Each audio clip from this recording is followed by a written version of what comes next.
وضو شروع کرنے سے پہلے بسم اللہ لازمی ہے۔ اگر آپ بیت الخلاء میں وضو کر رہے ہیں یعنی باتھ روم میں وضو کر رہے ہیں تو آپ کیا کرنا، پہلے ہی وضو کی نیت کر لے کے باہر ہی بسم اللہ پڑھ کے اندر جانا، سمجھ رہے؟ پھر وضو جیسے ہی آپ وضو کریں گے، وضو کرنے کے بعد وضو کے بعد کی دعا پڑھنا ہے، اشہد ان لا الہ الا اللہ وحدہ لا شریک لہ واشہد ان محمدا عبدہ ورسولہ۔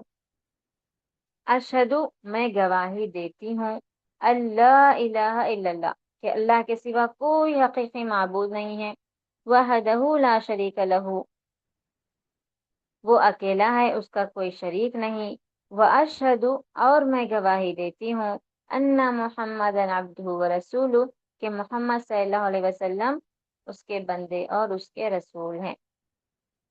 پہلے ہم گواہی دے رہے ہیں، پھر دعا پڑھ رہے ہیں، اللہم اجعلنی اے اللہ مجھے بنا دے، من التوابین توبہ کرنے والوں میں سے، وجعلنی اور مجھے بنا دے، من المتطہرین پاک و صاف رہنے والوں میں سے۔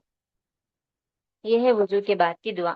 اس کی فضیلت کے بارے میں نبی کریم صلی اللہ علیہ وسلم نے فرمایا کہ جو شخص وضو کے بعد شہادتین، شہادتین یعنی اس میں دیکھیے دو شہادت ہے، ایک تو ہم توحید کی شہادت دے رہے ہیں، گواہی دینا توحید کے بارے میں، اور دوسری رسالت، نبی کے بارے میں، رسول کے بارے میں، تو دونوں شہادتین، دو شہادت ہو گئے۔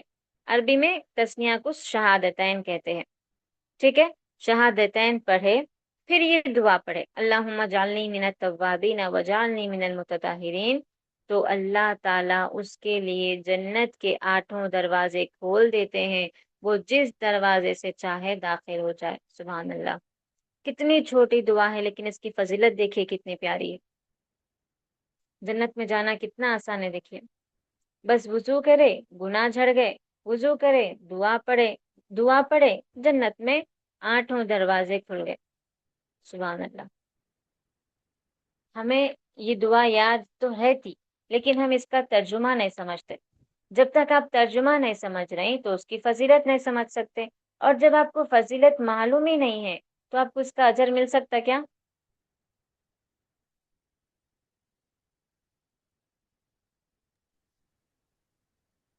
نہیں آواز آ رہی ہے میری؟ نہیں ملتا۔ جی، تو لہٰذا دعا اس کے ترجمے کے ساتھ سمجھ کے یاد کر کے ہمیشہ یاد رکھیے، پڑھتے رہیے، دوسروں کو بھی سکھائیے، اور اس کی فضیلت جان کے اس پر عمل بھی کیجیے۔ سمجھ گئے سب؟ جی چلیے الحمدللہ، وقت ہو چکا ہے، تو لہٰذا آج کا سبق ہم یہیں پہ ختم کرتے ہیں۔ یہ 5 دعائیں ہیں،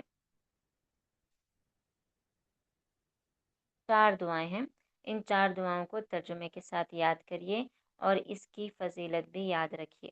کل میں مختصر سا سب سے اورلی پوچھوں گی، اس کے بعد ہم انشاءاللہ منڈے کے دن سب سے اورلی پوچھوں گی، اس کے بعد انشاءاللہ ہم نیکسٹ سبق پڑھیں گے۔ کل سنڈے ہے، کل ہالیڈے رہے گی، آپ کو اچھا وقت مل رہا ہے، ان دعاؤں کو اچھے سے یاد کریے۔ سبق سمجھ میں آیا سب کو؟ کوئی سوال؟